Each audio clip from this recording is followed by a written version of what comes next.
Nous sommes à présent en plateau avec Pierre Dumouchel, PDG de Safe Orthopedics. Bonjour Pierre. Bonjour. Alors donc vous êtes PDG de Safe Orthopedics, je viens de le dire. Safe Orthopedics qui conçoit et fabrique des implants et instruments destinés à la chirurgie de la colonne vertébrale, c'est bien ça? Exactement. Alors le plus simple c'est de vous le montrer. Donc nous sommes concepteurs et commercialisants. Alors vous pouvez peut-être le montrer un tout petit peu plus haut pour la caméra, effectivement. Voilà. Donc on va vous présenter le produit ici. Donc en fait on va traiter des fractures de la colonne vertébrale en venant insérer des vis ici, vous voyez, donc l'implant en titane. Safe Orthopedics en fait est distingué de la compétition, 400 acteurs dans le monde, 70 spécialisés sur la chirurgie mini-invasive. On est distingué de la compétition surtout par l'aspect instrument. Nous avons développé une nouvelle génération d'instruments mini-invasifs en polymère qui va en fait faciliter la chirurgie en urgence et surtout la chirurgie mini-invasive. Donc on est vraiment concepteur de l'implant et différencié par ce nouveau modèle d'instrumentation en polymère qui va devenir à usage unique, donc disponible 24 heures sur 24 pour des chirurgies par exemple en urgence telles que la fracture.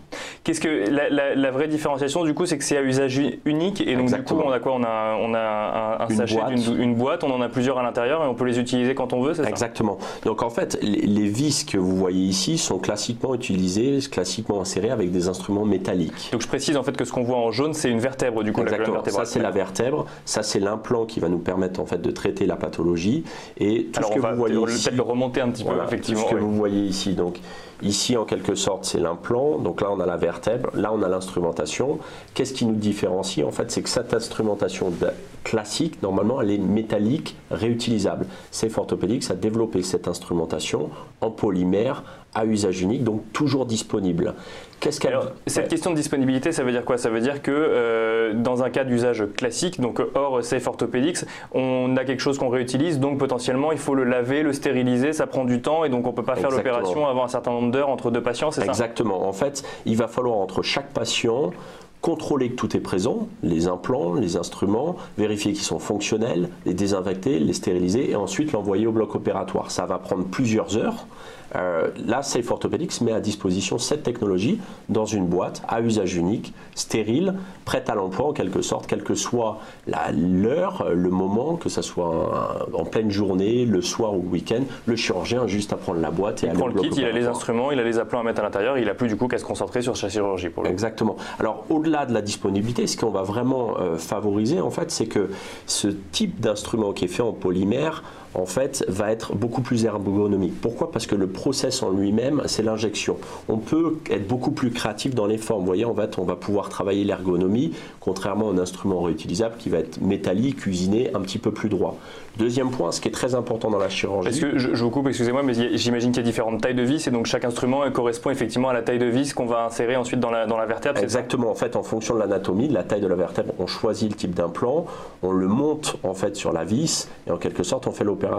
Alors nous aussi on a des types d'implants, des longueurs différentes, par contre tout est prémonté, on a juste à ouvrir la boîte, à prendre l'instrumentation et aller vite à l'insertion de la vis. Ce qui est important c'est que ces chirurgies elles sont faites en approche mini-invasive. En clair, le chirurgien, il ne voit absolument pas la vertèbre, il traverse la peau et il va contrôler tout par imagerie médicale. Quand vous avez des instruments classiques métalliques, en fait, et que vous faites un contrôle par imagerie médicale, vous allez voir l'instrumentation et ça peut vous empêcher de voir précisément la position de la vis. Notre technologie est radiotransparente, ça veut dire que quand il va faire un contrôle par imagerie médicale, il est concentré uniquement sur l'implant, il gagne du temps, il sait précisément en quelque sorte où est son...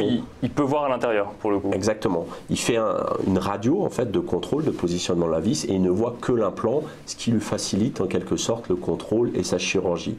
Le dernier point qui est très intéressant, on a dit c'est à usage unique, ça veut dire que les instruments sont neufs à chaque chirurgie. Ça veut dire que le geste chirurgical est rendu plus précis, contrairement à un instrument métallique qui va se dégrader au fur et à mesure en quelque sorte de ses réutilisations, parce qu'encore une fois un instrument métallique qui va durer sur 5 ans, chirurgie, après 10 chirurgies, après 20 chirurgies, la qualité de l'instrumentation elle va se réduire. Nous on est toujours neuf, garantie stérile, donc en cas d'urgence en fait on apporte significativement la chirurgie.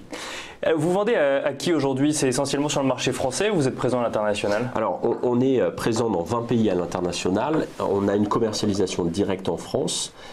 Au premier trimestre 2018, Safe Orthopedics a dépassé les 10 000 kits chirurgie vendus dans le monde. En France, on a une prise de marché qui est intéressante puisqu'on l'a commencé en 2014, on double nos parts de marché par an. En fin 2017, on est à peu près à 8% de parts de marché français. L'année dernière, à l'échelle internationale, 37% de croissance. Donc on n'est plus dans une phase de développement de la technologie, mais plutôt de conquête de marché à l'international. Parce que la mise en marché a eu lieu du coup il y a combien de temps? Parce que sur ce genre de technologie, il y a toujours une grosse phase de recherche et développement avant effectivement une mise en marché effective. Elle a eu lieu il y a combien de temps cette mise en marché? Donc 2010-2014, on est dans le développement de la technologie. 2014, on considère qu'elle est prête à la commercialisation internationale. 2014, on se lance vraiment dans la conquête de marché au travers de forces directes en France. Un réseau de distributeurs international. L'actualité, c'est que 2017, on est confiant sur la commercialisation en France. On lance la commercialisation directe en Allemagne. 2018, donc il y a 15 jours, je l'ai annoncé, on a racheté notre distributeur pour en fait accéder aussi au marché anglais en direct. À l'échelle internationale, on continue via un réseau de distributeurs. Et par contre, on se renforce avec des partenaires très stratégiques comme le Japon qui a été annoncé. Ah, là, il y a effectivement un partenariat commercial qui a été signé pour le marché japonais. Oui. Alors le marché japonais, c'est un marché qui est quand même conséquent. On parle de plus de 400 millions d'euros de marché. C'est un marché qu'il faut adresser de façon très stratégique. D'y aller en direct, c'est pas forcément profitable pour une société comme nous, c'est un peu risqué d'ailleurs.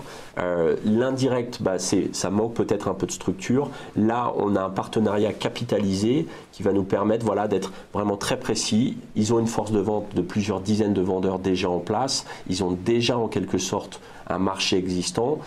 Ils ont compris en fait... On peut peut-être rappeler le nom de cette société? Alors c'est la société Kisco qui fait partie du groupe Otsuka et qui est déjà dans le marché de la colonne vertébrale et plus largement dans l'orthopédie, pas forcément que sur la colonne vertébrale, et qui veut en fait faire la promotion de notre technologie pour la fracture au Japon avec une équipe déjà en place et très motivée pour apporter cette technologie aux chirurgiens japonais. Donc un partenariat stratégique mais qui va dans les deux sens, parce que d'un côté ils vont commercialiser votre produit au Japon, de l'autre ils participent également à une augmentation de capital que vous êtes en train de créer du coup. Exactement. C'était la volonté des deux parties d'avoir quelque chose qui était très structurant. Pour nous, ça nous crédibilise. Un acteur conséquent se dit tiens, Safe Orthopedics c'est vraiment unique et je veux travailler, et pour ça en fait je vais l'aider financièrement. D'un autre côté, nous on les voit vraiment comme des gens performants d'un point de vue commercial. On va leur mettre à disposition notre technologie pour qu'ils aillent vite sur la prise de marché. Donc deux intérêts, commercial et capitalistique. Du coup, le Japon, l'Allemagne, vous l'avez dit, pourtant vous mentionniez 20 pays, les autres du coup c'est quoi? C'est plus des partenariats commerciaux ou juste des distributeurs locaux qui vendent vos produits? C'est des distributeurs, alors c'est des distributeurs spécialisés quand même sur la chirurgie du dos, mais effectivement comme les pays sont plus petits, un accord classique de distribution est performant. Pour le Japon, la Chine et les États-Unis, qui sont les trois marchés conséquents à l'international, je pense que le meilleur accès au marché est ce genre de partenariat très stratégique et potentiellement capitalisé. C'est facile à vendre une nouvelle technologie comme ça, surtout quand il y a autant d'acteurs sur le marché qui existent déjà, d'arriver et de dire je fais quelque chose de radicalement différent et potentiellement ça va mieux marcher ou ça va moins vous coûter. Quelle est la réaction des gens à qui vous le proposez du coup? Alors non, c'est pas facile et il faut de toute manière rester concentré, un sur le chirurgien et deux sur le patient. À partir du moment où vous allez être capable de démontrer vraiment l'intérêt pour le chirurgien, qu'est-ce que ça va lui apporter? Qu'est-ce que ça va indirectement avoir comme conséquence pour le patient? Voilà, il y a une adoption qui est faite. Par contre, c'est vrai qu'en face, on se bat avec des compétiteurs qui sont conséquents, qui sont là depuis plusieurs dizaines d'années, qui prennent une part conséquente du marché. Donc, il y a les premières étapes qui sont un peu difficiles. Après, aujourd'hui, je rappelle les chiffres. On double les parts de marché en France. On a 8% de parts de marché en France après, on va dire, 4-5 ans de commercialisation. On est jeune. On commence à avoir vraiment une adoption et une adoption significative dans la chirurgie d'urgence qu'est la fracture. Voilà. Donc, on trouve aujourd'hui nos marques. On trouve le segment de marché où cette technologie est vraiment en quelque sorte de rupture. Et là, le chirurgien, il voit son intérêt, il voit les résultats, il commence aussi à voir les résultats cliniques. Puis surtout, j'imagine que 10 000 tests, ils commencent à en discuter un petit peu entre eux. Enfin, exactement. Il y a un bouche à oreille qui doit se faire aussi. Le premier pourcent de part de marché est très compliqué à avoir. Généralement, quand on commence à être bien établi en France, c'est plutôt le chirurgien qui vient demander l'accès à notre technologie parce que ça fait parler, parce que aussi on est présent, parce qu'aujourd'hui on couvre le territoire français, qu'on est présent dans tous les congrès, dans tous les événements spécialisés du rachis, c'est que effectivement de bouche à oreille ça parle. Vos perspectives pour la suite, donc vous parliez peut-être du marché américain, je crois que vous y êtes allé puis finalement vous êtes revenu, c'est peut-être des perspectives pour dans quelques années? Alors les perspectives, ça reste prioritairement de faire la conquête du marché européen, il est déjà conséquent et on a investi en Allemagne, on a investi en Angleterre, donc on veut vraiment répliquer notre succès français dans ces deux pays-là. On a contracté avec un partenaire japonais, donc on a vraiment envie de les aider. Bien évidemment que Safe Orthopedics a une vraie volonté internationale. On va travailler effectivement sur les États-Unis, sur la Chine, à trouver ce genre d'accès au marché stratégique. Et encore une fois, Safe Orthopedics a la volonté, indirecte ou indirecte, de mettre à disposition cette technologie. C'est aussi le gros avantage qu'on a, c'est que en quelque sorte, des boîtes à usage unique, ça s'envoie facilement partout dans le monde, contrairement à une technologie réutilisable qui est beaucoup plus lourde, beaucoup plus complexe, etc. Donc on a un business model qui est forcément tourné vers l'international.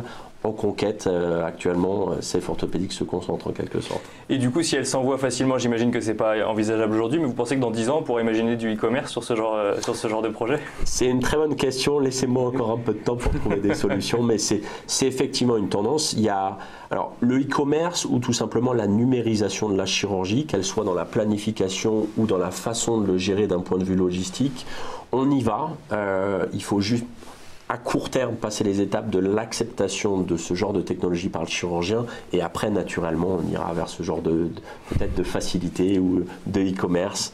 Voilà. Donc ça se fait étape par étape, on y va progressivement. Pour l'instant on est plus dans une phase d'évangélisation face à ce nouveau produit. Exactement, exactement. Merci beaucoup Pierre Dumouchel, je rappelle donc que vous êtes PDG de Safe Orthopedics.